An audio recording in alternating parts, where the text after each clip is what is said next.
nous ne pourrions être plus heureux. Jean 1, 29, 31. Le lendemain, il vit Jésus venant à lui et il dit : Voici l'agneau de Dieu qui ôte le péché du monde. C'est celui dont j'ai dit : Après moi vient un homme qui m'a précédé, car il était avant moi. Je ne le connaissais pas, mais c'est afin qu'il fût manifesté à Israël que je suis venu baptiser d'eau. Vous êtes si fatigués, n'est-ce pas ? Je suis aussi très fatigué. Je sais que nous sommes là parce que nous travaillons dur pour servir la justice de Dieu chaque jour. Nous tous avons vraiment des difficultés et nous servons le Seigneur malgré ces difficultés. Quoi qu'il en soit, nous avons converti quelques âmes précieuses qui sont plus valables que l'univers au cours de la réunion évangélique cette semaine. Je suis sûre que les âmes ont reçu le salut pendant ce temps en raison de toutes les œuvres spirituelles qui ont eu lieu lors de cette réunion évangélique. Je suis très reconnaissant que chacun de vous ait servi d'une façon ou d'une autre à chaque occasion, guidant les âmes, partageant les journaux, priant, assistant à des réunions et ainsi de suite. Nous ne pouvons pas assez remercier Dieu parce que nous avons gagné quelques âmes qui sont plus précieuses que l'univers entier. La réunion évangélique vaut vraiment la peine.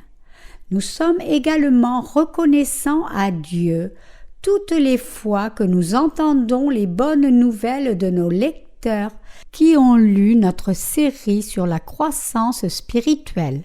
Nous rendons vraiment grâce à Dieu. Il serait beaucoup plus facile pour nous de prêcher l'évangile de l'eau et de l'esprit s'il n'y avait pas de faux enseignants dans ce monde. Aujourd'hui, la prédication de l'évangile de l'eau et de l'esprit est très difficile parce qu'il y a beaucoup de chrétiens qui s'opposent à la vérité du salut. En outre, la prédication de l'évangile de l'eau et de l'esprit de nos jours devient plus difficile que jamais à cause de ceux qui propagent les pseudo-évangiles qui ressemblent au véritable évangile. Ils font tomber beaucoup de gens dans la confusion avec de tels faux évangiles. Ils sont ceux qui amènent les gens au péché. Malheur à de tels faux prédicateurs parce que le Seigneur a dit : il vaudrait mieux pour lui qu'on mît à son cou une pierre de moulin et qu'on le jetât dans la mer que s'il scandalisait un de ses petits. Luc 17, 2. Ceux qui ne sont pas encore nés de nouveau de leur péché ne peuvent pas discerner le vrai évangile du faux. Ainsi, ils sont sujets à la tromperie par les faux prédicateurs. Ils sont simplement la proie de tels prédateurs, les loups spirituels. J'ai dit qu'un certain pasteur dans notre ville avait des plans pour recueillir les offrandes de son assemblée jusqu'à 10 millions de dollars américains pour construire une énorme chapelle. Ce prédicateur a rassemblé 4 millions jusqu'ici. L'assemblée, environ 500 membres. Certains disent qu'ils n'ont pas hésité à hypothéquer les maisons des membres de leur assemblée pour avoir 10 millions de dollars américains. Franchement parlant, ceux qui prêchent un faux évangile ressemblant à l'évangile de l'eau et de l'esprit utilisent leur ministère avec le plan d'extorquer l'argent de leur assemblée. C'est pourquoi ils disent que chaque personne dans leur église ressemble à de l'argent. C'est un comportement identique à celui des chauffeurs de taxi qui disent que toute personne se tenant au bord de la route ressemble à de l'argent. De tels prédicateurs sont très différents des serviteurs de Dieu qui prêchent l'évangile de l'eau et de l'esprit. Pour ceux qui ont reçu la rémission des péchés par la foi en l'évangile de l'eau et de l'esprit, chaque âme est regardée comme plus précieuse que l'univers entier. Mais pour les gens qui ne sont toujours pas nés de nouveau, elles sont regardées comme précieuses à cause de leur argent. Par conséquent, nous devons remercier le Seigneur qui a fait de nous les soldats qui peuvent prêcher l'évangile de l'eau et de l'esprit. Jean a dit en regardant Jésus, « Voici l'agneau de Dieu qui ôte le péché du monde. » Jean 1, 29. La chose la plus heureuse pour moi dans ma vie de foi est que je me suis rendu compte que notre Seigneur a pris tous nos péchés une fois pour toutes en recevant le baptême de Jean-Baptiste et a versé son sang sur la croix. Ma joie était au-delà de toute description quand j'ai réalisé la vérité de l'évangile de l'eau et de l'esprit. Il n'y a rien dans ma vie spirituelle qui m'a donné un plus grand plaisir que l'évangile de l'eau et de l'esprit. Même maintenant, le plaisir que j'ai ressenti à ce moment-là, quand l'évangile de l'eau et de l'esprit est venu à moi, est toujours dans mon esprit. Pourquoi suis-je si heureux? Mon esprit est heureux parce que Jésus a effacé absolument tous mes péchés une fois pour toutes en recevant le baptême. Notre Seigneur, par sa grâce, m'a épargné le jugement de tous mes péchés par son baptême. Il n'y a rien de mieux pour chaque croyant en cet évangile de l'eau et de l'esprit. Comment peut-il y avoir un évangile plus joyeux que celui-ci? Nous n'avons pas eu de réelle joie avant que nous n'ayons connu le caractère précieux de l'évangile de l'eau et de l'esprit. Il n'existe pas de salut plus joyeux que le salut que nous avons atteint par la foi en l'évangile puissant de l'eau et de l'esprit. Quand nous avons écouté l'évangile de l'eau et de l'esprit au début, nous avons pu réaliser que c'est la pure et simple vérité. Mais nous nous sentons plus heureux au fur et à mesure que le temps passe tandis que nous écoutons l'évangile de vérité à chaque réunion dans l'Église de Dieu. Il n'y a réellement aucun autre joyeux évangile pour chacun de nous que cet évangile de l'eau et de l'esprit. Il n'y a aucun autre joyeux évangile que la nouvelle qui dit que le Seigneur a pris tous les péchés de ce monde quand il a reçu le baptême de Jean-Baptiste et ainsi qu'il nous a sauvés des péchés du monde. Nous sommes vraiment joyeux en raison de cet évangile de l'eau et de l'esprit. Où peut-il y avoir des nouvelles plus joyeuses pour nous qui étions des pécheurs? Le rire jaillit de la profondeur des cœurs de ceux qui ont reçu la rémission des péchés par la foi en l'évangile de l'eau et de l'esprit. S'il n'y a pas de péché dans notre esprit, la joie jaillit et la paix vient. C'est vrai. Si nous n'avons pas de péché dans notre esprit, le rire jaillit naturellement dans notre esprit parce qu'il y a la joie dans notre cœur. Est-ce pareil pour vous ou pas?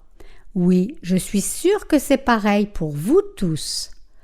Nous ne pouvons pas exprimer à quel point nous sommes reconnaissants, car nous sommes si heureux parce que nous n'avons plus de péché.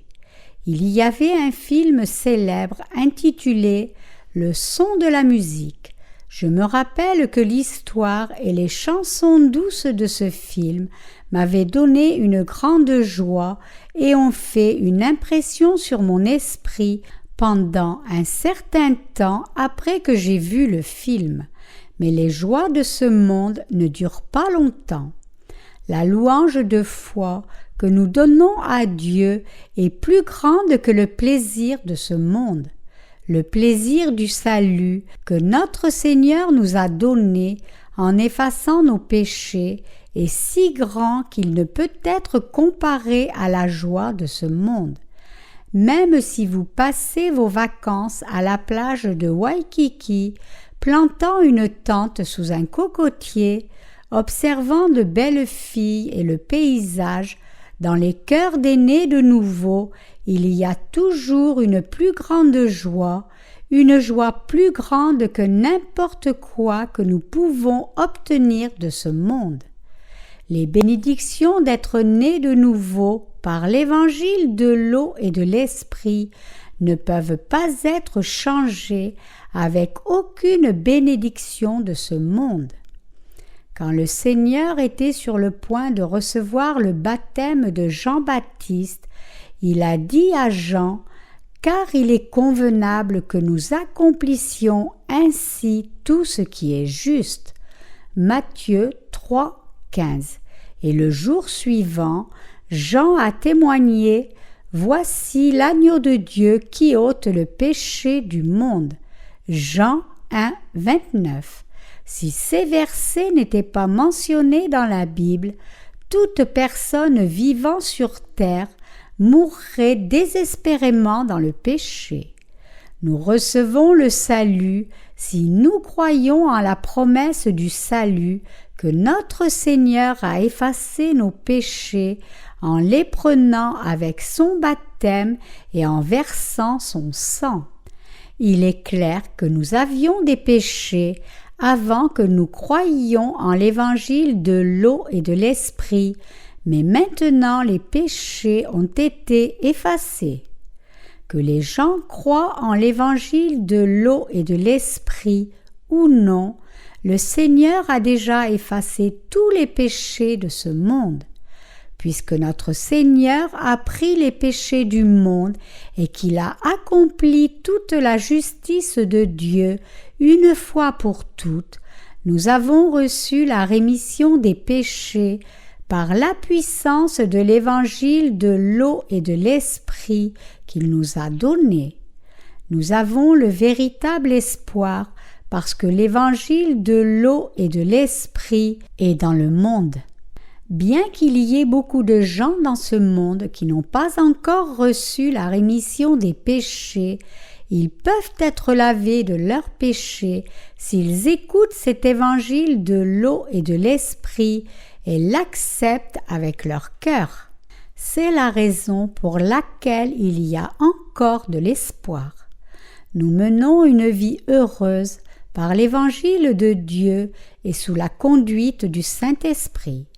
Ceux qui ont reçu la rémission de leurs péchés vivent en louant Dieu à cause de la joie qu'ils sont sans péché. Cet évangile est que notre Seigneur a effacé tous les péchés de l'humanité en recevant le baptême de Jean dans le fleuve du Jourdain. Matthieu 3, 15. Pourquoi Jésus a-t-il effacé nos péchés? C'est parce qu'il nous a tant aimés. Le Seigneur est venu sur cette terre et nous a sauvés complètement des péchés du monde en recevant le baptême de Jean dans le fleuve du Jourdain, parce que notre Seigneur nous a tous tant aimés, nous, l'humanité de cette terre. Jésus-Christ a lavé les péchés de ce monde une fois pour toutes en les prenant par le baptême reçu de Jean-Baptiste pour suivre la volonté de Dieu le Père. Il y a beaucoup de gens dans ce monde qui ne connaissent pas le fait que Jésus est Dieu. Même parmi les chrétiens, il y en a beaucoup qui ne le connaissent pas vraiment. Notamment, certaines sectes chrétiennes ne mentionnent même pas le fait que Jésus est Dieu, elles-mêmes ni la nature divine de Jésus. même certains saints de mon Église n'ont pas encore une compréhension claire de cette vérité. Quand ils entendent de moi « Jésus est Dieu », ils disent qu'ils comprennent que Jésus est le Fils de Dieu, mais ils ne comprennent pas que Jésus est Dieu. C'est vrai, c'est parce qu'ils ne l'ont pas encore appris. C'est bon s'ils apprennent, connaissent et croient que Jésus est Dieu et le Fils de Dieu maintenant et pour toujours. Dieu le Père et son Fils Jésus-Christ sont Dieu, omnipotent, omniscient, omniprésent, éternel et tout-puissant. Il est Dieu qui a fait cet univers spacieux. Pourquoi Jésus-Christ qui est Dieu est-il venu à nous? C'était parce que Jésus-Christ voulait une relation personnelle et d'amour avec nous. Jésus ne pouvait pas partager une amitié vraie avec les pécheurs. Pour être amis avec Dieu, nous devons devenir des croyants en l'évangile de l'eau et de l'esprit. Ainsi, Dieu a envoyé son Fils bien-aimé sur cette terre revêtue de la chair d'un homme parce que Dieu a tant aimé le monde. Jésus est venu chez nous à travers le corps d'un être humain, car il est écrit en Jean 1,14 « La parole est devenue chair et a demeuré parmi nous. Il est venu sur cette terre avec la chair, mais il était fondamentalement Dieu. Jésus-Christ est le Dieu même qui a fait cet univers illimité. Ce Dieu créateur est venu comme notre Sauveur. Dieu le Sauveur est venu sur cette terre dans la même chair que nous, ayant expérimenté les mêmes peines et les mêmes douleurs que nous, ayant reçu le baptême de Jean-Baptiste et ayant sauvé les croyants en l'évangile de l'eau et de l'esprit, en ressuscitant après sa mort sur la croix. Le Seigneur est devenu notre Sauveur, notre vrai Dieu. C'est pourquoi nous appelons Jésus notre Seigneur le Sauveur. Jésus est Dieu fondamentalement. 1 Jean 5, 20. Ainsi, nous devons vivre portant et sentant l'amour de Dieu en Jésus, par la foi en Jésus, comme notre Seigneur et Sauveur. Jésus a pris les péchés de ce monde une fois pour toutes en recevant le baptême de Jean, et il est allé à la croix et a reçu le jugement des péchés que les pécheurs étaient censés recevoir. Maintenant, nous les croyants en l'évangile de l'eau et de l'esprit sommes devenus sans péché grâce au Seigneur. Nous pouvons devenir le peuple de Dieu quand nous sommes sauvés de tout péché par la foi en Jésus-Christ avec nos cœurs. Notre salut est entier grâce à l'amour de Dieu. Par conséquent, quelle doit être la teneur réelle des sermons des prédicateurs chrétiens? Les personnes qui ont reçu la rémission des péchés disent que Jésus a pris tous les péchés du monde en recevant le baptême et qu'il a effacé tous les péchés par sa mort et sa résurrection. Tout ce que nous devons prêcher est que le Seigneur a effacé nos péchés une fois pour toutes avec l'évangile de l'eau et de l'esprit et est devenu notre Sauveur éternel. Cette vérité du salut est-elle gravée dans notre esprit? L'évangile de l'eau et de l'esprit ne finit pas, même si nous le prêchons toujours, et nous devons croire en cela parce que c'est la vérité qui a effacé tous nos péchés. La parole de l'évangile de l'eau et de l'esprit est la vérité du salut qui est bonne toutes les fois que nous l'écoutons. Cet évangile de l'eau et de l'esprit est vraiment l'Évangile béni, l'amour de Dieu et également la vérité du salut. Ainsi, chacun reçoit de grandes bénédictions dans l'esprit toutes les fois qu'il écoute cette parole d'Évangile.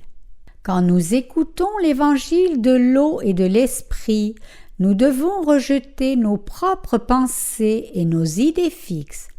Il est écrit dans Colossiens « Prenez garde que personne ne fasse de vous sa proie par la philosophie et par une vaine tromperie. » Colossiens 2:8. Nous ne devons pas être trompés par la foi en la philosophie et par une vaine tromperie. Nous devons rejeter notre pensée humaine et croire en la parole de l'Évangile de l'eau et de l'esprit selon cet avertissement. Vous avez entendu par la parole écrite que Jésus a pris tous les péchés du monde par le baptême qu'il a reçu de Jean-Baptiste. Jésus est venu sur cette terre comme l'agneau de Dieu. Quand le souverain sacrificateur de l'Ancien Testament étendait ses deux mains sur la tête de l'agneau sacrificiel, tous les péchés passaient sur l'agneau. Puis l'agneau sacrificiel était tué pour les péchés de ces personnes. De même, Jésus a également offert un holocauste spirituel en donnant son corps. Jésus a ôté tous nos péchés de façon identique à l'imposition des mains de l'Ancien Testament, en recevant le baptême de Jean-Baptiste. Matthieu 3, 13, 17. Les gens considèrent la philosophie comme une forme élevée de pensée qui est tenue en haute estime. Ils la considèrent idéale pour que les êtres humains aient la capacité de penser. C'est pourquoi il y a un dicton « L'homme est un roseau pensant ». Cependant, si vous vous promenez dans les voies secondaires en Corée, vous trouverez peu de centres philosophiques. Les centres philosophiques se trouvent dans les endroits où le commun des mortels ne peut pas approcher. Mais les centres philosophiques dans notre pays sont en fait des endroits où les diseurs de bonne aventure gagnent leur vie. De tels endroits sont des endroits irrationnels en fait. Mais ce phénomène démontre l'évidence que les gens donnent généreusement des points au mot philosophie sans raison. Cependant, la philosophie n'est rien spécialement. La philosophie est simplement le système de pensée de l'homme. Mais Dieu dit « L'Éternel vit que la méchanceté des hommes était grande sur la terre, et que toutes les pensées de leur cœur se portaient chaque jour uniquement vers le mal. » Genèse 6, 5. Par conséquent, tout ce qui vient des pensées de l'homme est faux, et le demi-évangile du christianisme qui est fabriqué par les pensées de l'homme ne sera jamais identique au véritable évangile de l'eau et de l'esprit, peu importe à quel point sa tradition peut être fièrement défendue. Peu importe combien nous pouvons croire en ces demi-évangiles, nos péchés ne peuvent pas être effacés. Qu'y a-t-il de si grand dans ce demi-évangile? Il n'y a rien. Seule la vérité et le véritable évangile de l'eau et de l'esprit déclarent que Jésus a pris les péchés du monde par le baptême qu'il a reçu de Jean. Jean 1,29 est la preuve claire de ce fait. Par conséquent, il est insensé de substituer l'évangile de l'eau et de l'esprit avec un demi-évangile et de consoler le cœur avec les pensées de l'homme tout en essayant d'adapter le salut selon ses propres pensées. Regardez la réalité des ouvriers dans le ministère d'aujourd'hui. Quelle est l'utilité de leur ministère dans l'Église après avoir étudié la théologie pendant 10 années et fait davantage d'études à l'étranger? S'ils essaient de construire les parties d'un sermon, ne passent-ils pas leur temps à collecter morceau par morceau, peu à peu, des informations venant des livres philosophiques, de littérature, de théologie, d'annotation, de la Bible et de tout dictionnaire étalé partout dans leur chambre pendant plusieurs jours? Combien fatigant est ce travail! Cette sorte de sermon donne de la souffrance aux gens chaque jour au lieu de donner la rémission des péchés. Nous devons rejeter la foi philosophique qui vient des pensées de l'homme. Voici l'évangile de l'eau et de l'esprit qui déclare que Jésus a effacé tous nos péchés. Voici l'agneau de Dieu qui ôte le péché du monde. Jean 1,29. Nous recevons la rémission des péchés vraiment dans notre esprit par la foi en Jésus selon la preuve des passages de la Bible tels que Matthieu 3,15 et Jean 1,29. C'est la vérité quand il est écrit que Jésus a pris tous les péchés de ce monde jusqu'à la croix une fois pour toutes en recevant le baptême de Jean. Il n'y a rien à dire, il faut croire cela si la parole de Dieu déclare que Jésus a pris tous nos péchés une fois pour toutes quand il a reçu le baptême de Jean-Baptiste. Il est vraiment insensé de ne pas croire en la vérité de l'évangile de l'eau et de l'esprit à cause de nos propres pensées charnelles ou philosophiques. La volonté et les actions de Dieu indiquent qu'il nous a sauvés avec l'évangile de l'eau et de l'esprit. Si nous ne pouvons pas croire en l'évangile vrai à cause de nos propres pensées charnelles, alors nous sommes stupides et insensés. Mes chers croyants, si la guerre éclatait dans notre pays et que vous deveniez des prisonniers de guerre, alors que diriez-vous à vos ennemis? En tant que prisonniers, comment pourriez-vous oser dire à l'ennemi comme suit: « Je suis un chef de bataillon dans notre armée. Ne m'identifiez-vous pas? Qu'est-ce que c'est? Pourquoi ne faites-vous pas briller mes chaussures? » Les enfants, vous devriez avoir honte. Qu'arrivera-t-il si vous parliez ainsi? Vous serez tués. Si vous êtes chef de bataillon ou commandant de division dans votre armée, si vous ne comprenez pas la situation même maintenant, réveillez-vous. Vous êtes maintenant capturés par les ennemis. Pensez-vous y arriver? Retrouvez vos sens. C'est juste pour moi de vous tirer dessus avec un fusil ou un pistolet. Vous êtes si bruyant et vous semblez avoir perdu votre bon sens, ne sachant pas si nous sommes des amis ou des ennemis, si c'est des déjections ou de l'urine. Si la situation est comme cela, les conventions de Genève, qui essaient de défendre les droits de l'homme des prisonniers en période de guerre, sont inutiles. C'est le prisonnier qui n'a aucune puissance et les ennemis pourront le mettre dans l'eau excrémentielle jusqu'au cou sans lui donner quelque chose à manger. Mes chers croyants, si la Bible dit que Jésus a pris les péchés du monde en recevant le baptême de Jean, alors c'est vrai.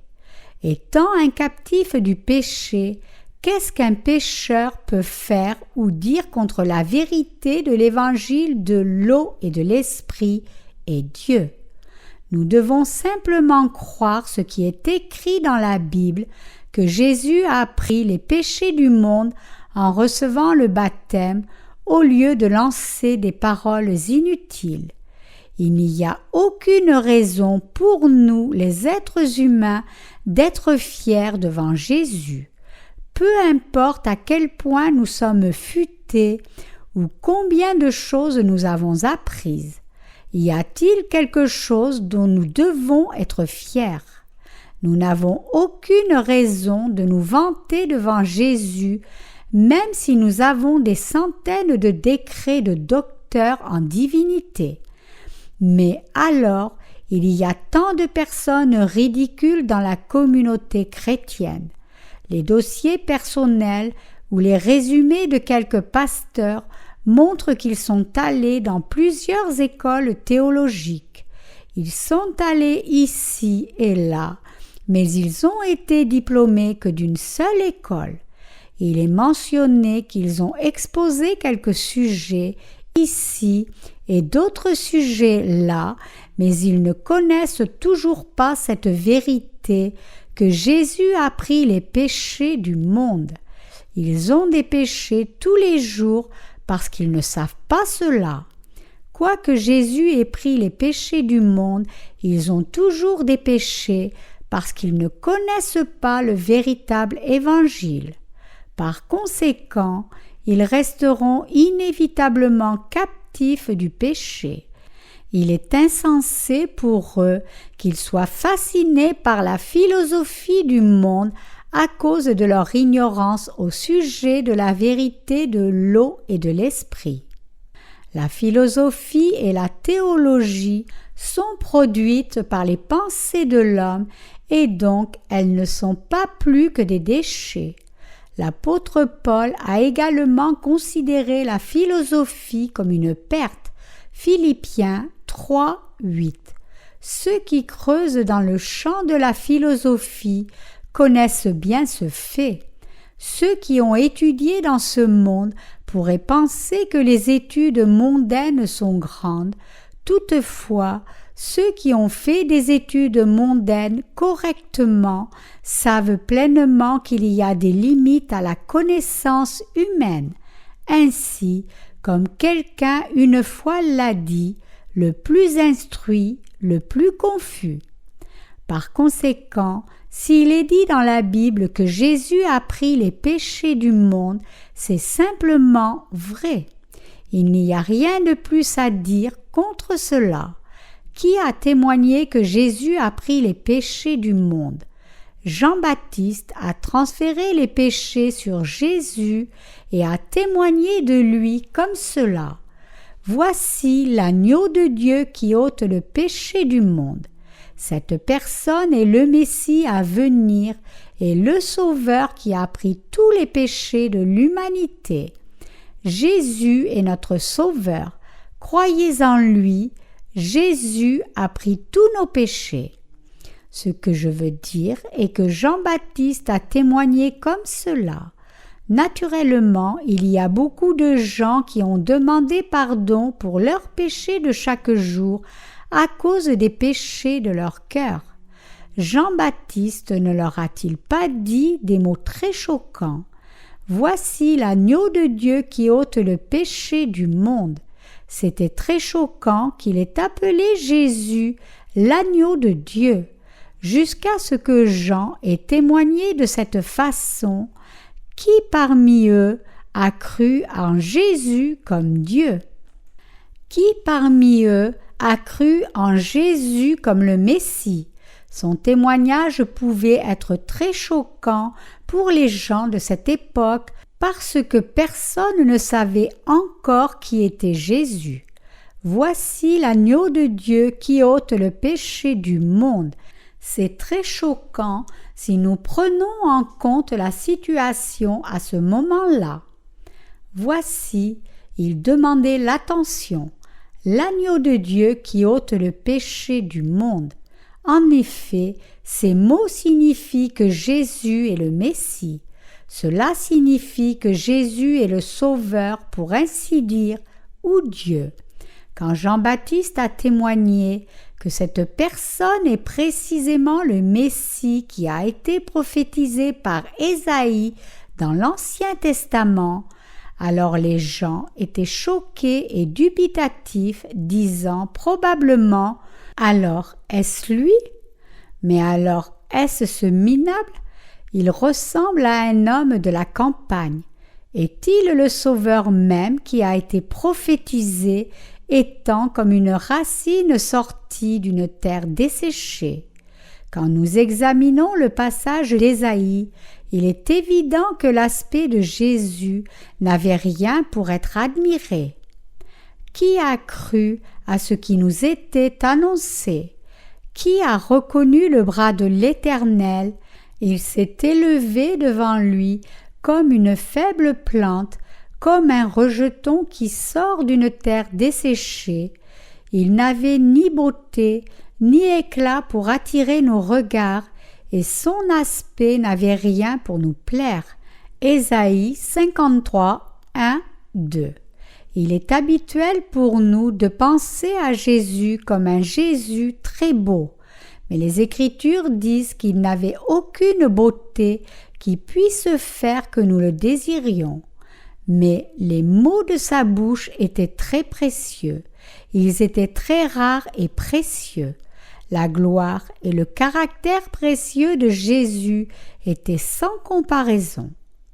Mes chers croyants, combien merveilleux étaient ces mots que Jean-Baptiste a témoignés. « Voici l'agneau de Dieu qui ôte le péché du monde. » Il déclare « Jésus a effacé tous les péchés de l'humanité. » Nous aussi devons répandre la même parole que Jean-Baptiste, car ce sont de grandes nouvelles.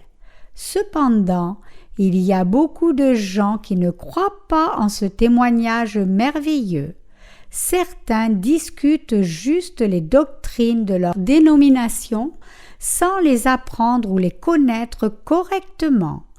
Ils ne croient pas en l'évangile de l'eau et de l'esprit, quoi que ce soit la parole écrite de la Bible. Il est frustrant que la plupart des chrétiens aujourd'hui ne croient pas en l'évangile de l'eau et de l'esprit à cause de leur ignorance. Ils ne peuvent pas connaître et croire en la vérité de l'évangile de l'eau et de l'esprit parce qu'ils croient en leur corps religieux, leur puissance, leurs propres pensées et même leurs propres émotions. Les chefs chrétiens de ce monde sont enclins à se vanter eux-mêmes, mais ils n'ont aucune raison de se vanter en réalité. Ils peuvent être fiers de leur puissance pour les esprits mauvais en touchant l'extrémité inférieure de la personne possédée, mais ils deviennent sourds et muets quand ils sont invités à interpréter la parole de Dieu telle que « Voici l'agneau de Dieu qui ôte le péché du monde ». Chers croyants, peu importe combien intelligent et doué vous pouvez être, vous pouvez seulement être sauvés et recevoir la rémission des péchés en croyant en la parole de Dieu qui dit « Voici l'agneau de Dieu qui ôte le péché du monde ». Pourquoi est-ce si difficile de croire que Jean-Baptiste a transféré les péchés du monde sur Jésus et ensuite qu'il a témoigné qu'il est l'agneau de Dieu qui a ôté les péchés du monde?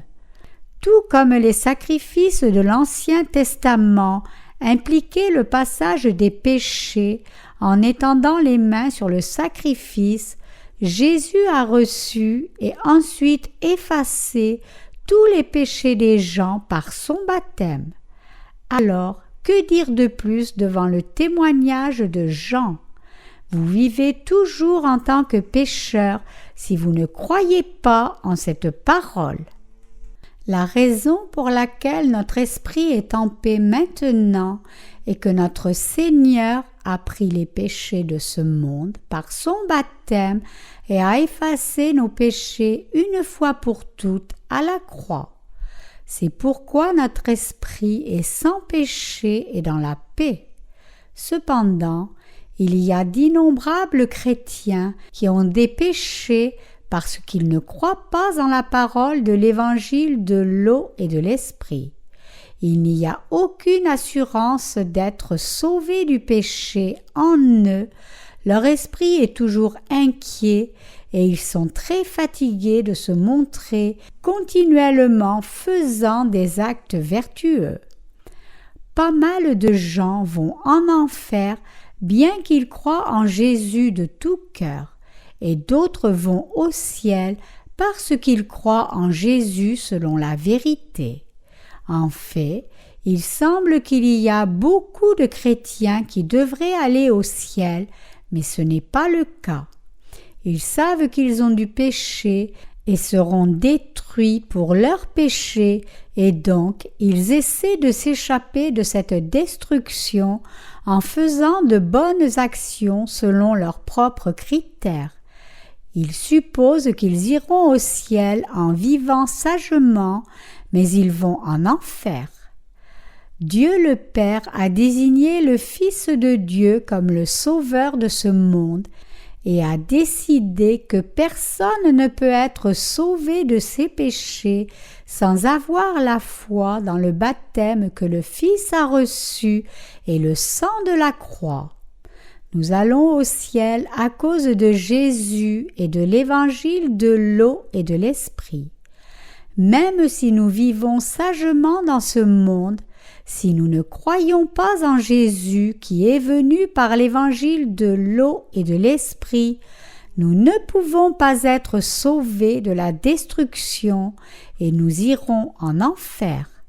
À l'origine, il était décidé que chacun aille en enfer à cause des péchés de son cœur, mais il y a les gens qui vont au ciel recevant le salut parce que Jésus les a sauvés. Si un chrétien ne connaît pas la manière d'être sauvé, il ira en enfer, peu importe combien ardemment il croit en Jésus. Si les gens recevaient le salut en vivant sagement, beaucoup de gens dans le monde qui vivent avec bonté et moralité iraient au ciel. Cependant, en dépit de ces fausses espérances, la loi du salut de Dieu et l'évangile de l'eau et de l'esprit. Nous recevons le salut par la foi en Jésus, qui est venu par l'évangile de l'eau et de l'esprit. Les philosophes, les gens très futés et les gens intelligents dans ce monde iront en enfer à cause de leurs péchés, parce qu'ils ne croient pas en l'évangile de l'eau et de l'esprit. Je remercie vraiment notre Seigneur qui a effacé nos péchés avec son baptême et son sang. Je le remercie beaucoup.